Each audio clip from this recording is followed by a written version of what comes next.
Al cafecito de hoy vino a sentarse el sindicalista que más teme el gobierno, Sergio Palazzo. Buenas noches, Sergio. Buenas noches. ¿Quedaron viejas las paritarias?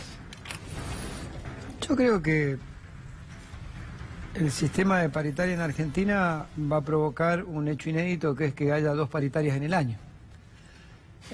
Básicamente... Los que pueden, ¿no? Sí, sí. Ustedes, los camioneros. Sí, seguramente, porque nadie va a querer perder el poder adquisitivo del salario.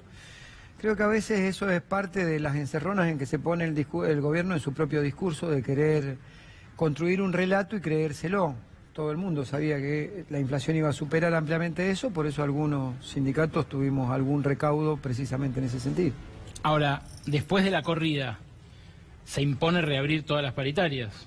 Sí, cuando superes el 15% en el caso que sea el 15%, cuando superes el 12% en el caso que sea el 12%, y todos aquellos que tienen una cláusula de revisión, o como en el caso nuestro, que es una cláusula casi automática, porque establece claramente que el sector empresario se compromete a recomponer el poder adquisitivo del salario cuando las variables macroeconómicas superen el acuerdo. No te ofrecí el cafecito, te lo voy a ir a hacer ya mismo.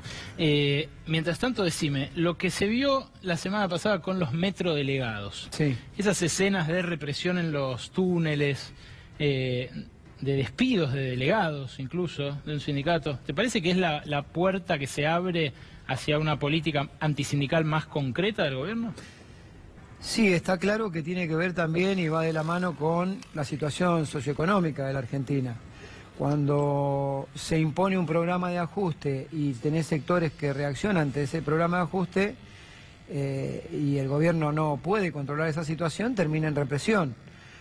Han querido instalar que es un producto de una interna sindical porque los compañeros metrodelegados no están de acuerdo con el acuerdo que había firmado el sindicato que ha obtenido la representación hoy, que es el de la UTA. Pero lo que están obviando decir que 2 días antes habían reprimido a Cresta Roja y no era un conflicto intersindical, sino que eran trabajadores que perdían su empleo. Quiere decir que va a ser una constante, seguramente, y lo digo desde el lugar de quien la padeció, porque el primer sindicato que fue reprimido por este gobierno fue la Asociación Bancaria el 1 de marzo del 2016, cuando marchábamos al Congreso reclamando por la reincorporación de los despedidos en el Banco Central. Y ahí empezó una represión que hoy tiene hechos más asiduos, más rápidamente, ¿no? Con diferencia y fracciones de día, Cresta Roja y después los compañeros metrodelegados. ¿Crees que Gracias. se inscribe en eso? No, por favor. ¿Crees que se inscribe en eso esto que dijo el presidente de que las Fuerzas Armadas tienen que darle apoyo logístico a las de seguridad? ¿Puede terminar la Fuerza Armada y la de seguridad reprimiendo una movilización de trabajadores? Sí, no tengo duda. No tengo duda de eso y creo que en ese camino está orientada la situación actual en la Argentina.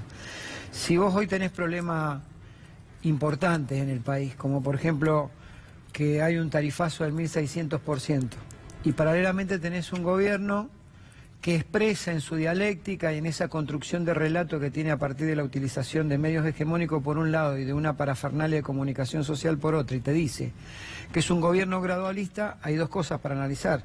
O no sos gradualista y le estás mintiendo en la cara a la sociedad, o lo que viene es peor de los 1.600% que te subieron los servicios esenciales para que un hogar funcione, como es la luz, el agua o el gas. No todo subió el 1.600, pero hay cuestiones que impactan fuertemente. Cuando eso suceda y venga el invierno y vos tengas que pagar una boleta con lo que va a venir la boleta de gas, hay hogares argentinos que no van a tener opción. O les das un plato de comida a tus hijos en la noche o pagás la boleta del gas. Pasás frío o pasás hambre. Y ahí viene un problema social, que hasta ahora el gobierno no ha encontrado otra salida que no sea deslegitimar las protestas, estigmatizar dirigentes que protestan y por otro lado ha empezado con hechos de represión como Cresta Roja, como nos pasó a los bancarios, después hubo un interregno, como le pasó a los compañeros de Cresta Roja y como le pasó a los compañeros metrodelegados. ¿Esto cómo se frena, Sergio? Yo creo que lo primero que tendría que hacer el gobierno es una revisión seria de sus políticas y desde ese lugar corregir lo que tenga que corregir atendiendo el bien común. No veo este gobierno con esa vocación, lamentablemente. No, por eso te pregunto cómo se frena, no cómo lo frenan ellos, porque ellos ya queda claro que no lo van a frenar. Yo creo que se frena con un movimiento obrero unido aún en sus diferentes matices, que sea capaz de articular la protesta social en un tiempo previo a un proceso electoral, porque hoy no hay una opción electoral que la gente pueda mañana cambiar un gobierno por vía de una elección, porque la elección es el año que viene. ¿Y eso de responsabilidad de quién es? Yo creo que es de los dirigentes del movimiento obrero y todos los que lo integramos. No, que no haya una opción electoral, que no haya una alternativa. Ah, bueno, yo creo que tiene que ver muchas veces con el egoísmo, tiene que ver con los personalismos en la oposición, y a veces tiene que ver con una falsa opción casi filosófica al estilo de Mark Weber de la ética de la responsabilidad y la ética de los principios. ¿Pero qué? Ser responsable es no oponerse, no resistirse. No, bueno, detrás de esa ética y la responsabilidad supuesta es que permiten que el gobierno avance con leyes como ha avanzado en el Congreso. Por eso digo que es una falsa dialéctica, una falsa posición, ¿no? Utilizándolo a Mark Weber en esa ética de responsabilidad y ética de principio. Y del lado del movimiento obrero, vos decís, se puede generar una estrategia de movilizaciones. Claro, hubo movilizaciones. Una frenó la reforma laboral en diciembre, ¿no? Sí. En realidad no fue mucho el movimiento obrero, fue en gran medida... muy pocos los que fuimos. Claro. Organizaciones sociales, gente suelta, cacerolazo. Sí, fue la corriente federal, algunos sindicatos de la CGT que están enrolados dentro de lo que se denomina el moyanismo y los movimientos ¿Y sociales. eso está cambiando? ¿Se sienten más acompañados? Sí, sí. Yo recuerdo que hace 2 años, cuando empezó este gobierno, éramos pocos los que teníamos una voz altisonante en contra de sus políticas. Creo que cada vez somos más. Sí, a mí me preocupa que hoy el movimiento obrero en las puertas de una nueva reunificación, un nuevo reordenamiento, aquellos sectores que dicen tener más congresales para obtener la conducción, estemos discutiendo o se esté discutiendo la conformación del movimiento obrero desde la rosca y no desde los desafíos futuros. Porque los desafíos futuros son complicados en el mundo del trabajo. Esa rosca está condicionada por las causas judiciales, por los carpetazos. Hay muchos sindicalistas con la cola sucia, digamos, que por ahí retrocedo juega menos por eso. A mí no me consta y no me gustaría entrar en detalles cuando no hay pruebas. Yo siempre he sostenido que todo ciudadano es inocente mientras no se demuestre lo contrario, porque es un principio constitucional. ¿Y si no, cómo se explica? Sí creo que hay compañeros nuestros que han tenido una vocación de oficialismo permanente. Bueno, ¿cómo se explica eso? ¿Por qué? A veces son articulaciones de los propios sindicatos con las que claramente no estoy de acuerdo. Yo creo que hoy tenés una política en donde estás de un lado o estás del otro. Vos no podés ser funcional a la estrategia de un gobierno que ha venido por los derechos de los trabajadores. Y eso, entonces, desde un sindicalismo que sea combativo, que piense esto y que diga, yo no quiero dejar de pagar el gas ni dejar de pagar el plato de comida a mis hijos, ¿qué tiene que hacer? ¿Qué hace? ¿Un paro? Yo creo que lo que hay que hacer es articular un programa de acción desde el movimiento obrero que contenga, si es necesario, un paro. Lo que sí creo es que tiene que haber una voluntad explícita, política, del movimiento obrero de decidir confrontar con este gobierno que hasta ahora, salvo algunos sectores aislados, no lo ha hecho como entidad orgánica. Acá hubo una sanción de una ley antidespido, un gobierno que se dice, fíjate, un gobierno del diálogo. El diálogo por excelencia en un sistema republicano es el Parlamento. Sí, claro. El Parlamento votó una ley antidespido y el gobierno la vetó, y lo votó el Parlamento a pedido de la CGT y después no pasó nada. Salvo algunos que pusimos el grito en el cielo y por eso somos estigmatizados después, no hubo una reacción. Después hubo un paro declarado por la propia CGT cuando fue la reforma previsional, que se declaró 24 horas antes, a las 12 horas, la mayoría de los que habían votado por el paro se empezaron a bajar. De acuerdo perfectamente. Y el 21F, con 27 miembros de 37 o 28 miembros de 37 que tiene hoy el Consejo Directivo, decidió acompañar la protesta del 21F y después terminamos unos pocos dirigentes, porque la gente hubo mucha en la calle y sigue habiendo gente en la calle. Por eso te digo que a mí me preocupa más que se esté discutiendo desde la rosca y no desde los desafíos futuros, el avance tecnológico, que va a implicar cambios en las modalidades de trabajo, la política económica mundial en la cual Argentina es un gran alumno de la libertad de mercado hoy, y también las desregulaciones de los mercados a nivel internacional que hacen que empresas migren, se localicen o deslocalicen con una facilidad enorme, y estas cosas no las estamos discutiendo. En el caso de que haya un veto a la ley de freno al tarifazo, ¿qué debería hacer la CGT? Declarar un paro. Declarar un paro. Eso debería ser, de acuerdo con lo que dice uno de los triunviratos, que es Juan Carlos Smith. Creo que la CGT debería convocar.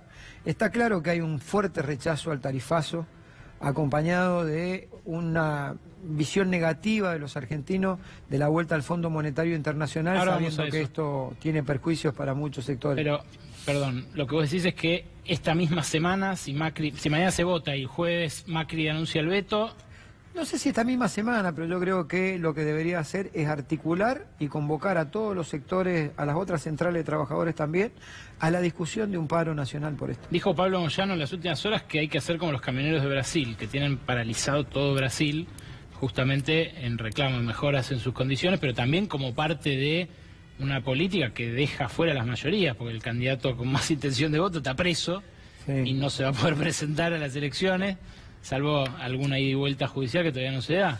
Sí, él hace una referencia, creo que con relación a la paritaria que inician ellos ahora.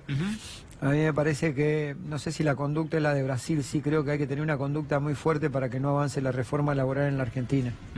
Fíjate que, y vos sos economista, seguramente lo sabés, y mucho mejor lo vas a explicar que yo, que dentro de esas posiciones neoclasistas y keynesianos, unos hablan de que la flexibilidad laboral hace bien a la mejora de la productividad y la generación de empleo, y el otro sector te dice claramente que no, que hay que priorizar el consumo interno, etcétera. Pero ambas convergen en un punto en el cual acuerdan, y que es parte de un informe del Fondo Monetario Internacional en el 2015, y es que la flexibilidad laboral genera mayor desigualdad entre los trabajadores. Porque el empleo calificado quizás no necesite tanto la legislación y un piso de derechos y de salario. Y quien no tiene un empleo calificado sí. Quiere decir que esa flexibilidad laboral apunta a acrecentar la grieta entre los trabajadores que pueden más y los trabajadores que pueden menos. La verdadera grieta, pero además vale doble que lo digas vos, porque vos representás a los trabajadores que pueden más, a los que pagan ganancias, a los que ganan 30 lucas. Sí, pero yo no me puedo olvidar que pertenezco a una clase, que es la clase trabajadora, y si a un trabajador le va mal, nos va mal a todos los trabajadores. ¿De qué sirve que a un bancario le vaya bien si empiezan a cerrar fábricas? ¿Cuánto tiempo pasará para que tengamos menos cuentas sueldo que administrar, menos crédito que dar, menos tarjetas de crédito que colocar? Hablando de eso, la timba de las Levax, la bicicleta financiera, tuvo un hito ahora cuando, el gobierno negociando con los más grandes banqueros, el presidente del Río, el del HSBC, varios banqueros más, les regala la posibilidad de resignar el cómputo de encajes para comprar Levax. Y ellos las renuevan ese martes, las Levax. Ahora se viene otro... Una tasa del 40, ¿no? Una tasa del 40. Importante. Pero del 40 con ayudín. Sí, sí, claro, 40 más correr el encaje en vez de 30 días, 90 días. ¿Eso dejó más débil al sistema financiero argentino? Yo creo que lo que está poniendo débil al sistema financiero argentino y a la economía argentina en general tiene que ver con el 1.200.000 millones de Levax que están dando vuelta y que requieren de una negociación cada 60 días un grupo importante de dinero. Porque eso tiende a tener una tasa alta siempre, porque si no se te van a correr al dólar y se te corre al dólar, es devaluación. Y también es importante la pregunta, porque hay que terminar con el mito de que todo es crisis externa. La depreciación de la moneda en el resto de los países europeos, asiáticos, en favor de la apreciación del dólar, no superó el 10% en ningún lugar del mundo. Claro. En la Argentina fue el 30% la depreciación del peso. Entonces, acá, si bien hay un problema internacional, el problema internacional no es de la magnitud de lo que significó la devaluación en la Argentina. Acá hay componentes locales que el gobierno no supo resolver o lo resolvió a su manera y lo resolvió mal. Última, ¿tiene algo para decir la CGT, el movimiento obrero, respecto de la vuelta al Fondo Monetario? ¿Debería decir algo? ¿Debería aparecer? ¿Debería ser un actor en esa discusión? Claramente una posición de rechazo debería tener. Primero porque, consultado varios economistas, todo el mundo te dice que no era necesaria la vuelta al Fondo Monetario Internacional. Segundo, porque costó mucho el desendeudamiento y particularmente porque el apego a ese endeudamiento y al acuerdo que se haga con el fondo seguramente va a terminar condicionando la seguridad social en la Argentina, los salarios, los derechos, la flexibilización laboral, con un presupuesto que el 68% se va en jubilaciones, pago de salarios a trabajadores estatales y asignación universal. ¿Por dónde crees que va a pasar el recorte? Por los sectores sociales. Entonces me parece que no deberíamos tener una posición dócil con respecto a eso, por eso la bancaria fue parte de la marcha del día 25. Y me empieza a preocupar la institucionalidad en el país. ¿Por qué?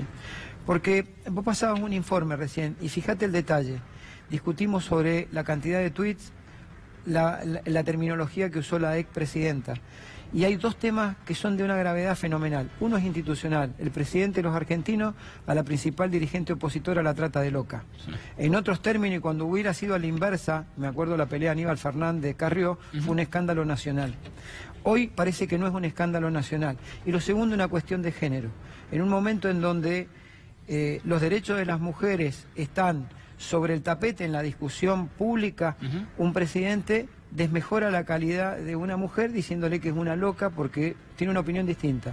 Y seguramente desde la desinformación o desde una estrategia comunicacional, porque el proyecto no es de Cristina Fernández de Kirchner, el proyecto era del Frente Renovador y del Peronismo Federal, que son dos bloques que algunas veces, con su presencia en la Cámara, han acompañado este proceso político del gobierno. Sergio Palazzo, gracias por venir a tomar un café. Gracias a ustedes. Quédate porque nos queda el yo no te lo dije, la trastienda de la política, las paredes que hablan, breve pero contundente después de estos avisos.